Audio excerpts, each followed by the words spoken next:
Já, Bjössi, Brasi heldur áfram 3-0 á móti Þrótti, fyrstu viðbrögð.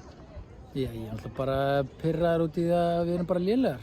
Við byrja leikinn vel en svona eftir að við fáum á okkur markið þá, fyrsta markið þá finnst mér bara að vera uppgjöf og þetta er kannski merki lið sem er búið að ganga illa og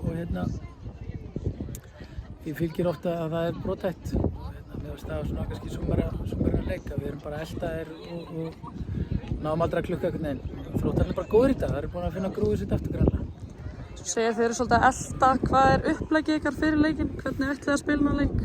Við ætlum að finna moment í hápressu sem við gerðum í byrjun leiks og svo ætlum við að liggja í góðum blokkum með 4-5-1 og við bara vorum að tína þeim á milli svaðan hjá okkur og vorum ekki að taka ábyrgð og tala á milli manna og það verður til þess að klóki leikmenn eins og Katla og Katie Cousins þær snúa og finna góða stöður. Nú fyrir glugginn að opna, eru þið að plana að gera eitthvað á markanum?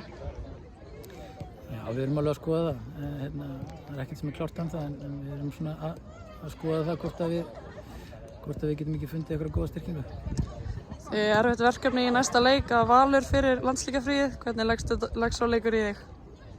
Já, það er bara áfram gakk. Við hirtum stig á þeim útivelli og við vitum alveg að við getum gert eins gráðu. Þannig að við bara mætum keikar í þann leik.